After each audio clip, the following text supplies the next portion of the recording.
함께 말씀 보겠습니다. 이 시간 하나님께서 우리에게 주시는 말씀은 욥기 34편 10절에서 15절까지의 말씀입니다. 그러므로 너희 총명한 자들아 내 말을 들으라. 하나님은 악을 행하지 아니하시며 전능자는 결코 불의를 행하지 아니하시고 사람의 행위를 따라 하사 각각 그의 행위대로 받게 하시나니 진실로 하나님은 악을 행하지 아니하시며 전능자는 공의를 굽히지 아니하시느니라. 누가 땅을 그에게 맡겼느냐 누가 온 세상을 그에게 맡겼느냐 그가 만일 뜻을 정하시고 그의 영과 목숨을 거두실진데 모든 육체가 함께 죽으며 사람은 또 얻어가리라. 아멘. 이는 살아계신 우리 하나님의 말씀입니다. 이 시간 하나님의 판단을 신뢰하라 라는 제목으로 말씀 전하겠습니다. 라이언 일병 구하기라는 영화가 있습니다. 전쟁 영화인데 세계 2차 대전 중에 한 가정에서 4명의 형제가 전쟁에 참가를 했습니다. 서로 다른 지역, 서로 다른 나라, 서로 다른 부대에서 참전을 했는데 3명의 형제가 죽었어요. 그리고 이제 막내 라이언이 남았는데 생존 여부를 알지 못했습니다. 육군 참모가 이 전사 소식, 그리고 그 전사 소식을 들으면 가정에 찾아가서 이제 국기와 함께 아들의 죽음, 또 나라를 위해 헌신해 준 것에 감사하는 인사를 하지 않습니까? 그런데 그런 전사 소식들을 접수하다 보니까 4명의 가정, 4명의 아들이 전부 다 죽을 위기에 있는 것을 알고 육군 참모에게 얘기를 했어요. 그랬더니 육군 참모가 한 집에서 모든 아들이 전사했다라는 소식을 어머니가 듣게 되는 것은 너무 충격적이고 나라가 그 가정을 지키지 못했기 때문에 막내 라이언 일병을 구출하라라는 이 명령을 전달을 합니다. 그렇게 그 라이언 일병을 구출하는 한 소대의 이야기예요.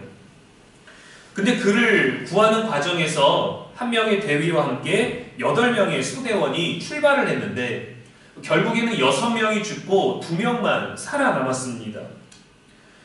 한 명을 위해서 몇 명이 죽어야 하는지 의문이 들었죠. 그 한 명을 살리기 위해 더 많은 사람들이 죽었다라는 겁니다.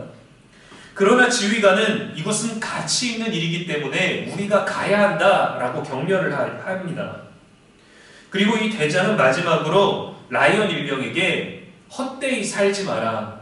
우리 목까지 잘 살아야 한다라는 유언을 남기고 라이언 일병을 앞에 두고 죽어요. 물론 육군 참모의 지휘로 명령을 받아서 한 것이지만 이 대장인 밀러 대위는 혼란스러워하고 이 무모한 작전에 참가하고 있는, 또 이것은 말도 안 됩니다, 어리석은 일입니다 라고 말하는 그 부대원들에게 가치를 부여해 줍니다. 이것은 누군가를 위해 정말 우리가 옳은 일을 하는 것이라고요. 명령을 이행해서 다 같이 집으로 돌아가기를 다짐하고 좋은 결과를 맞이하고 싶었지만 구출하는 과정에서 죽음은 불가피한 것이었죠. 과연 이 명령을 받아들이는 군인들의 마음은 어땠을까요? 누군가를 죽여야만 살 수 있는 전장에서 누군가를 살리기 위해 죽어야만 한다는 것 또한 너무도 혼란스러운 거죠. 소중한 누군가를 구하러 가지만 명령을 따르고 있는 이들도 소중한 사람들 아니겠습니까? 분명한 것은 구출 과정에서 대장의 판단을 신뢰해야 된다는 거예요. 고민하고 판단해야 되는 모든 과정들이 생존과 직결되어 있기 때문입니다. 우리도 하나님의 사명, 하나님의 명령, 말씀을 받고 따르지만 때론 그분의 방법이 이해가 가지 않을 때도 있습니다. 사람에게는 말할 수가 없어요. 우리도 하나님을 이해할 수 없기 때문에. 사람에게는 내 감정, 내 느낌만 말하게 되죠. 주님께는 뭐라고 말해야 될까? 욥과 같이 원망하게 될 수도 있습니다. 주님 꼭 이러셔야 되겠습니까? 제게 꼭 이러셔야만 합니까? 왜 저입니까? 대체 왜 제게 이러십니까? 이럴 때 우리는 극복해라, 이겨라, 무너지지 마라, 견뎌라, 용서해라, 사랑해라, 인내해라, 오래 참아라, 믿어라, 기도해라, 이러한 말들을 떠올리게 됩니다. 근데 사실 이러한 것보다 우리들에게 중요한 건 뭐냐면 결론이에요. 결말입니다. 그래서 우리가 아픈데 어떻게 낫는 거야? 그래서 우리가 고통 중에 있는데 지나가는 거야? 그래서 우리가 정말 어려운 중에 있는데 잘 해결되는 거야? 라는 결말에 우리는 좀 더 관심이 많죠. 어떤 결론이 될까? 라이언 일명 구하기에서는 그 라이언을 구하기는 했지만 결국 마지막까지 그 소대를 이끌었던 밀러 대위는 죽었어요. 그리고 이 라이언이 나이 들어서 자신들의 가족 식구들을 모두 데리고 이 밀러 대위의 빈소에 찾아갑니다. 그의 십자가 이 앞에서 대장의 말대로 열심히 살았습니다. 그리고 아내에게 질문해요. 내가 정말 가치 있게 의미 있게 살았어? 그러자 아내가 그렇게 열심히 잘 살았다라고 얘기를 해주고 그 대장의 무덤 앞에서 저 정말 정직하게 열심히 살았습니다 라고 하면서 감사와 고마움의 눈물을 흘리죠. 지금 우리의 상황과 걱정들이 과연 어떤 결과로 마무리될까요? 여러분들도 궁금하지 않으십니까? 우리의 인생이, 우리의 믿음이, 우리의 노력이 과연 어떠한 결론에 이르게 될까? 오늘 본문은 이러한 결말에 이르게 되는 과정에서 우리가 취해야 되는 믿음의 태도에 대해서 알려줍니다. 욥기 34장은 엘리후의 계속되는 발언인데 하나님의 공의로우심을 강조하고 있어요. 그래서 욥과 친구들에게 하나님은 공의로우시니까 너희들은 하나님의 판단을 신뢰해라 라고 권면하는 내용입니다. 고난과 어려움의 과정에서 어떠한 일이 있을지라도 어떠한 결론이 우리들에게 오더라도 하나님을 신뢰해라 라는 거예요. 10절 말씀에 보면 하나님은 악을 행하지 아니하시며 전능자는 결코 불의를 행하지 아니하시고 라고 했습니다. 엘리후가 하나님에 대해서 분명하게 선언했어요. 맞습니다. 하나님은 결코 조금의 악도 행하지 않으십니다. 때론 우리가 봤을 때 죄라는 것을 허용하시는 것 같고 인간을 너무 나약하게 만들어서 악하게 만들어서 세상을 혼란스럽게 만들었으니 그분도 온전하시지 않다라고 말하는 이들도 있지만 하나님이 악을 행하신 게 아닙니다. 하나님은 오히려 악을 미워하시죠. 왜냐하면 악은 하나님과 반대되는 것이고 하나님에게서 벗어나는 것이기 때문입니다. 그럼 왜 선하신 하나님은 이 악을 계속 그냥 두실까요? 왜 악은 자꾸 자신을 방어할 힘과 능력이 있고 왜 거짓된 말로 다 드러났는데도 불구하고 왜 처벌받지 아니하고 계속 자리를 보존할 수 있는 걸까요? 고통당하는 자들을 보면서 때로는 위로하는 것조차 어려울 때가 있습니다. 이번에도 제주항공 사고가 있었지만 그 유가족들이 나서서 자신들의 죽음, 가족들의 죽음, 또 앞으로 이런 일들이 나타나지 말아야 될 것에 대해서 유족 대표다 해서 뭐다 해서 사회에 소리를 외치는데 그런 것에 잘 죽었다, 그들이 보상받을 것에 아주 신났구만 이라는 말도 안 되는 망언을 달면서 그들의 고통을 위로하기는커녕 그들을 비꼽니다. 지금의 욥도 그렇죠. 고통당하고 있는데 위로조차 받지 못하고 친구들에게 엘리후에게 정죄받고 있어요. 하나님을 열심히 믿었던 자신이 고난받고 있음으로 인해서 하나님의 공의로우심에 의심을 하기 시작했습니다. 공의로우신 하나님은 내가 고난받게 되면 안 되는데 나의 믿음, 나의 삶의 흔적은 하나님이 심판하실 게 아닌데 하지만 엘리후는 이러한 대화를 향해서 하나님께서는 사람의 모든 행위를 다 아시기 때문에 너도 모르고 나도 모르는 뭔가가 있고 하나님은 정당하게 다스리신다 라는 그 말을 하고 있는 거예요. 맞는 말이지만 일부는 맞지만 다 맞는 말은 아닙니다. 11절에 보면 사람의 행위를 따라 갚으사 각각 그의 행위대로 받게 하시나니 진실로 하나님은 악을 행하지 아니하시며 전능자는 공의를 굽히지 아니하시느니라 라고 하나님에 대해서 분명하게 얘기합니다. 신명기 32장 4절에서도 보면 그는 반석이시니 그가 하신 일이 완전하고 그의 모든 길이 정의롭고 진실하고 거짓이 없으신 하나님이시니 공의로우시고 바르시도다라고 하나님에 대해서 분명하게 그분은 공의로우시고 실수가 없으시다라는 것을 증명했어요. 우리의 억울함과 우리 주변에 만연한 고통과 악을 보고만 계실 하나님이 아니시라는 겁니다. 그러면 빨리 지금의 이 상황에서 빨리 심판하시고 악은 처벌받고 거짓은 드러나게 해야 되는데, 사람은 열심히 정의롭게 이 추위에 길바닥에 앉아서 옳은 말을 외치고 있고 거짓된 것들은 다 드러났는데도 자꾸 보호받고 있는 이런 혼란스러운 상황에서 우리가 있지만, 하나님은 반드시 정의를 행하신다라는 말씀을 우리들에게 주는 거예요. 언젠지 몰라요. 왜냐면 우리도 알지만, 하나님이 그러신 분이신 건 알지만 우리의 상황은 그렇지 않기 때문입니다. 나의 상황도 그렇지 않기 때문입니다. 우리의 건강도, 가정도, 사업도, 주변의 현실도 하나님은 공의로우신데 우리의 삶은 공의롭지 않은 것처럼 느껴질 때가 더 많죠. 우리도 하나님을 믿었는데 억울한 일도 생기고 안 믿는 사람들보다 엄청 속상한 일도 생기고 그러네 할 수 있습니다. 욕처럼 말이죠. 그래서 우리 상황에 대한 해석이 아니라 하나님이 완전하시다라는 것에 비중이 더 많이 있어야 됩니다. 그거를 성경은 믿음이라고 하는 거예요. 우리 상황은 광야에서 방황하고 있고 애굽에서 노예로 살고 있지만 건지실 하나님은 분명히 우리를 출애굽시켜 주실 것이다라는 그 믿음. 근데 그게 지금 안 이루어지고 있으니까 하나님에 대해서도 흔들리고 나의 현실에 대해서도 너무도 괴로운 것이죠. 여러분, 어린아이에게 부모가 쓴 약을 주거나 맛없는 음식을 줄 때가 있습니다. 이거 먹고 혼 좀 나봐라 하고 주나요? 그렇게 하는 부모는 없습니다.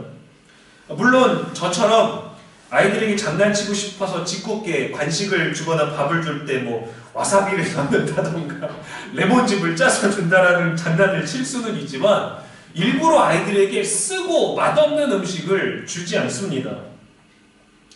아이가 그걸 먹고 왜 이렇게 맛없고 쓴 걸 나한테 주지? 왜 내가 뭘 잘못했나? 내가 뭘 혼나야 되는데 이 음식으로 혼나는 건가? 아이는 이해가 되지 않지만 부모는 아이의 건강을 위해서 때로는 쓴 음식을 주는 거예요. 건강을 위해서 쓴 약을 주는 거예요. 아이를 괴롭힐 목적이 아닙니다. 아이를 더 건강하고 아픈 것으로부터 회복시키기 위한 사랑의 목적이 있는 거예요. 그러나 쓴 걸 줘야 돼요. 낫게 하려면.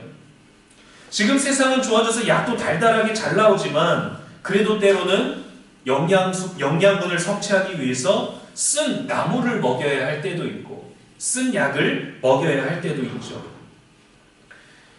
하나님의 공의도 이와 같습니다. 우리가 다 이해할 수 없어요. 왜 고통을 주시는지 이해할 수가 없어요. 그러나 기억해야 될 것은 언제나 우리를 위해서 사랑으로 선을 행하고 계시다라는 겁니다. 하나님이 우리를 너무도 사랑하셔서 오늘 밤부터 영하 12도에 한파가 온다는데 하나님 우리를 사랑하시면 내일 영상 5도로 해주십시오. 그것이 맞나요? 아니요. 우리가 알고 있잖아요. 겨울은 원래 추워요. 1월 중순이 되고 2월이 되면 한파가 오는 거 우리는 압니다. 몇십 년을 그렇게 살아왔기 때문에. 근데 올 봄은 뭔가 올 겨울은 따뜻하다? 우리는 가장 먼저 이상 기후 현상을 생각하지 하나님이 날 너무 사랑하셔서 영하 15도의 날씨를 그냥 영하 1도로만 해주시는구나라고 해석하지 않습니다. 21절 말씀에 보면 이렇게 되어 있습니다. 그는 사람의 길을 주목하시며 사람의 모든 걸음을 감찰하시나니 라고 엘리후가 말해요.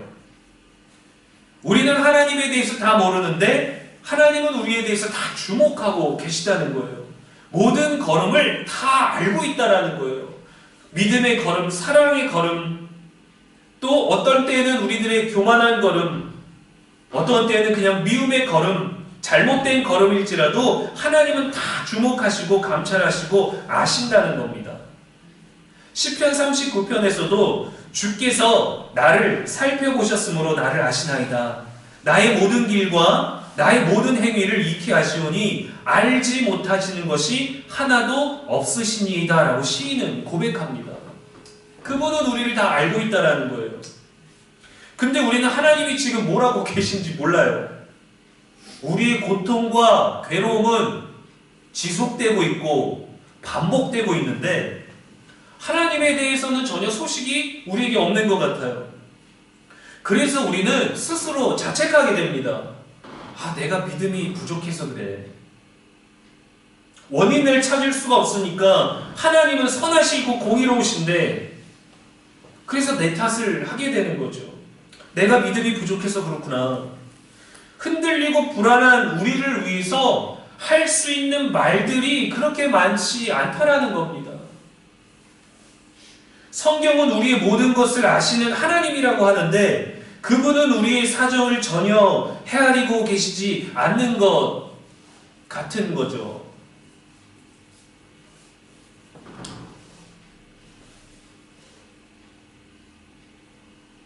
더 힘든 누군가를 도우려고 바삐 움직이시는 건지, 그러면서 과연 우리와 우리 자녀와 가정과 사업은, 건강은 돌보시고 계신지 우리는 정확히 알지 못합니다.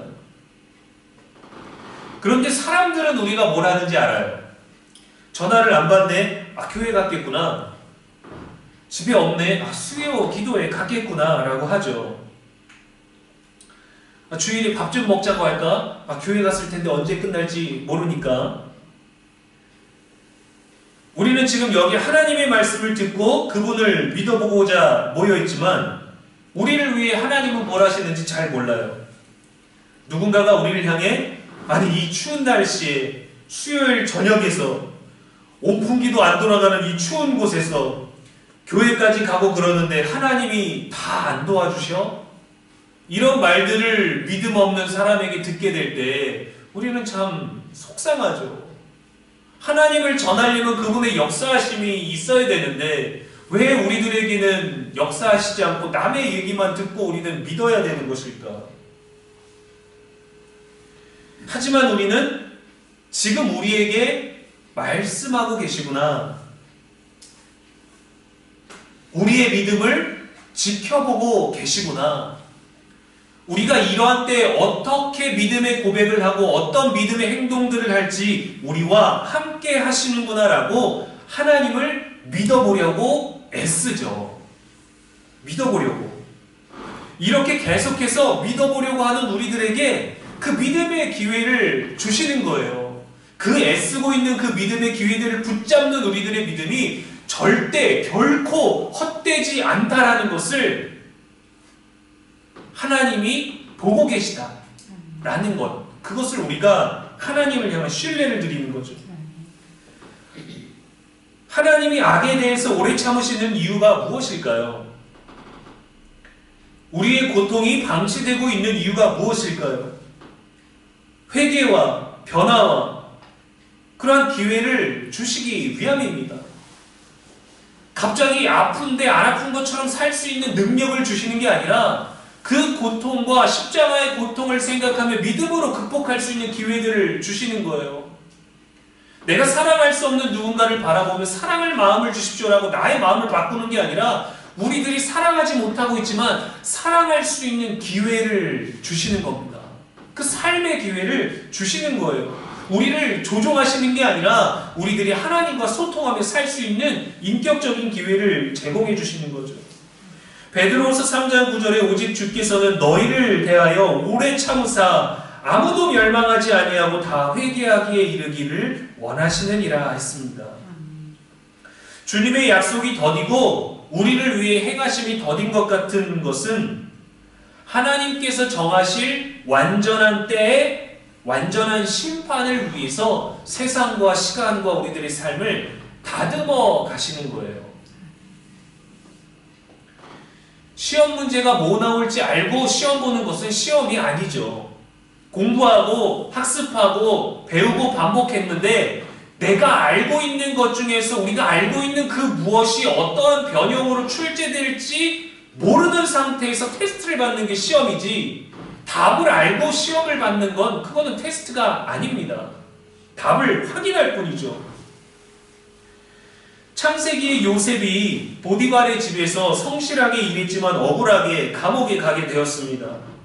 그리고 자신이 그 감옥에 있을 때 두 명의 왕의 신하들의 꿈을 풀이해주고 자신을 기억해달라고 말했어요. 근데 사람들에게 잊혀졌습니다. 성경은 얼마나 잊혀졌는지 그 시간을 알려줍니다. 창세기 41장 1절에 만 2년 후에 라고 되어 있어요. 그러니까 만 2년 꽉 채운 시간 동안에 사람에게는 잊혀졌지만 하나님은 요셉을 통해서 본인이 일하시고 선한 계획과 준비를 펼치실 그때를 채웠다라고 하시고 꿈을 바로에게 주셨습니다. 만 2년 후에 바로가 꿈을 꾼즉 자기가 나일 강가에 서 있는데 하나님의 시간이 꽉 채워져서 꿈으로 역사하셨을 때 하나님이 요셉을 꺼낸 게 아니라 하나님이 바로를 통해서 요셉을 불러오게 하셨죠. 그 어느 누구도 예상하지 못했어요. 바로가 요셉을 부를 거라는 것을. 요셉이 2년 동안이나 잊혀질 것이라는 것을 아무도 예상하지 못했습니다. 우리가 요셉을 보면 감옥에 갇힌 억울함과 절망밖에 느낄 수 없어요. 그러한 현실적인 결과밖에 볼 수 없기 때문입니다. 그러나 하나님은 모든 인생을 보시고 영혼을 보시고 전부를 보십니다. 그래서 하나님의 판단과 방법은 모르지만 그것을 신뢰하는 게 우리의 믿음이 되어야 하는 거예요. 조각가가 작품을 위해서 돌을 다듬는 과정은 굉장히 지루하기까지 합니다.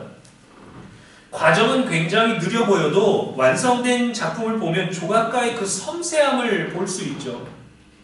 정과 망치로 많이 때려야 됩니다. 그만큼 더 아름다운 곡선도 만들어낼 수 있죠.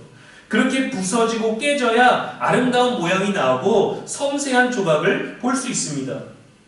우리들의 삶을 그렇게 조각하고 계신 거예요. 빨리 좀 끝냈으면 좋겠는데, 빨리 결과가 있었으면 좋겠는데, 더 좋은 결과를 위해선 더 많이 때리고, 더 많이 깨지고, 더 많이 부서지고, 더 많이 떼어내야 그 안에서 더 아름답고 세밀한 조각이 나올 수 있는 것이죠. 여러분, 미용실에서 머리를 했을 때 머리가 다듬어지는 그 과정, 머리를 커트하는 과정에 보면은 우리가 미용사를 신뢰하기도 하지만 불안하지 않나요? 남자들은 많이 그래요. 커트를 해도 똑같은 커트가 미용실 갈 때마다 똑같은 게 아니라 남자들이 머리는 짧고 긴 게 티가 많이 나기 때문에 오늘은 뭔가 좀 더 많이 자르는 것 같으면 부담스러운데 그만 자르라고 말을 못해요. 그리고 그 다음 그 미용실을 가지 않죠. 오늘은 더 많이 남겨져서 더 잘라달라고 말하고 싶은데 그럼 추가 요금이 나올까봐 말을 못하는 경우도 있습니다. 물론 제 얘기는 아닙니다. 그렇게 머리를 커트하는 과정에서도 불안한 거예요. 내 머리가 저번에는 잘 잘려서 내가 또 왔는데 이 머리가 잘 다듬어질까? 머리가 완성되고 머리를 감고 다시 드라이를 할 때까지 내 머리가 온전한 머리가 되는지 우리는 알 수 없어요. 그러나 그 과정은 조금 불안하기도 한 거죠. 그리고 미용사에게 부탁합니다. 어떤 스타일로 해주세요. 연예인 누구처럼 해주십시오라고 요청하지만 아쉽게도 우리는 그 연예인의 얼굴을 가지지 않았습니다. 그리고 그 멋져 보이는 스타일, 그리고 유행인 그 스타일이 무조건 누구에게나 우리에게도 어울릴 수는 없는 법이죠. 그래서 각자에게 어울리는 것이 있고 각자의 취향이 있고 각자에게 잘 조화로운 것들이 있는 거예요. 그래서 하나님은 모든 인생을 똑같이가 아니라 각각 아름답게 다듬으십니다.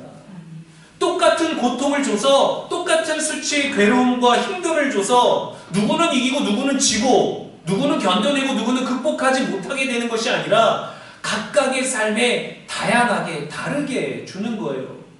그러나 우리는 똑같은 하나님을 고백할 수 있는 거죠. 내 믿음의 시험이 작을 수도 있고 내 고난이 더 클 수도 있고 내 고통이 더 길었을 수도 있고 짧지만 강력했을 수도 있지만 우리는 똑같은 하나님의 은혜를 고백합니다. 인생은 다 다양하지만 삶의 상황도 다 다양하지만 우리가 신앙하고 우리를 사랑하시고 우리가 고백하는 하나님은 한 분이에요. 그래서 세상이 하나가 될 수 있는 건 하나님을 믿어야 된다라는 것입니다. 저는 이런 스타일로 해주세요 하나님, 저는 이런 인생을 살게 해주십시오 하나님, 이렇게 요청하는 게 아니라 우리들에게 역사하시는 하나님의 방법을 신뢰할 수 있어야 합니다. 그분이 어떻게 다듬으실지 모르지만 늘 좋은 방법으로, 더 선한 방법으로 우리를 다듬어 가신다는 거예요. 그분의 방법을 신뢰해야 되고 그분의 판단을 신뢰해야 됩니다. 결말은 모르지만 가장 선하신 방법으로 우리들에게, 여러분에게 이루실 거예요. 그럼 그분의 한마디 한마디를 우리는 믿어야 되는 거죠. 때론 부모가 구체적인 해결 방법이 없지만 걱정하지 마 라고 말할 때가 있습니다.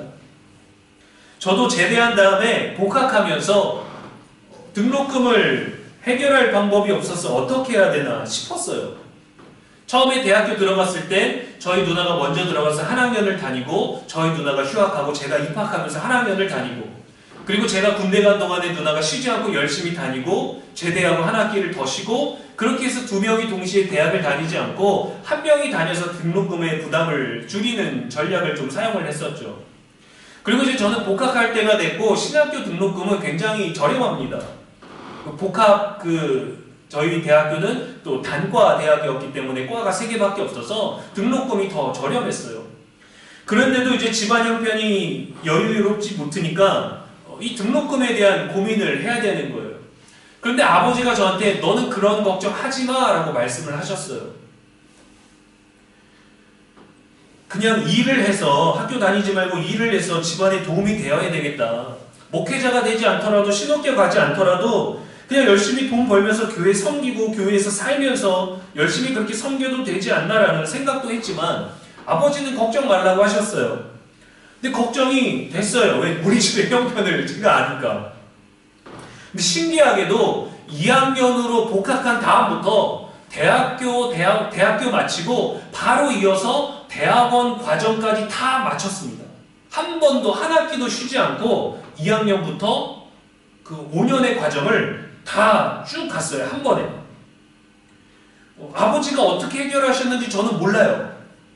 조용히 빚을 지셨는지, 누가 도와주셨는지 걱정하지 말라고 하셨고, 그거는 제 영역이 아니었습니다. 제가 할 수 있는 건 열심히 학교를 다니는 거였어요. 열심히 사역하는 거였어요. 그래서 저는 아버지의 말이 신뢰가 돼요. 우리 형편은 돈이 없고 당장 한 학기 등록금도 가지고 있는 게 없고, 이것을 해도 목사님께 부탁을 하든지 교인분들에게 빚을 지든지 꾸든지 해야 되고 대출 받을 자격도 안 되기 때문에 그런 여유가 없는데, 아버지는 그냥 걱정 말라고 하셨는데 그 말이 신뢰가 돼요. 대학원을 다 마치고 나니까. 어떻게 해결하셨는지는 몰라요. 저는 몰라요. 아버지는 알려주지도 않으셨어요. 아빠가 이렇게 할 거니까 걱정하지 마! 라고 이렇게 계산을 해주신 게 아니에요. 그냥 넌 걱정하지 말라고만 막연하게 말씀하셨어요. 넌 걱정하지 마. 결국에는 해결이 됐었죠. 방법은 저는 모르지만. 구체적인 해결 방법도 없는 저희 아버지의 말도 신뢰가 되는데, 천지를 지으신 하늘 아버지는 어떻겠어요, 여러분? 그분의 방법을 신뢰해 볼 만하지 않겠습니까? 어떤 방법으로 우리들에게 제시하실지 모르지만 그분은 우리를 지켜주신대요. 그분은 우리에게 걱정 말래요. 염려하지 말래요. 우리 마음과 생각을 지키시겠다고 말씀하셨어요.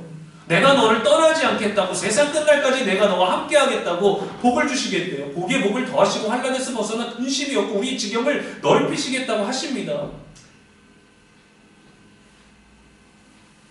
결론은 아직 모르지만 지금 진행되고 있는 우리들의 일들과 고통과 괴로움과 아픔과 힘듦과 우리들의 노력과 우리들의 많은 기도의 제목들이 어떤 결말을 가져올지 우리는 모르지만, 지금도 여전히 우리를 위해서 선하게 일하고 계시는 그분을 신뢰할 수 있기를 주님의 이름으로 소망합니다.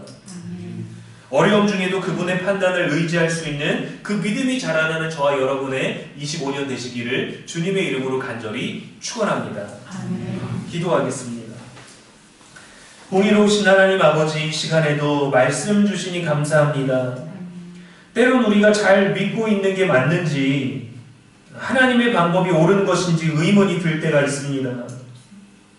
말씀에서 답을 찾고자 하나 확신의 믿음이 아닌 그렇게 믿어야 속이 편하겠구나 해서 억지로 믿는 척을 했는지도 모르겠습니다.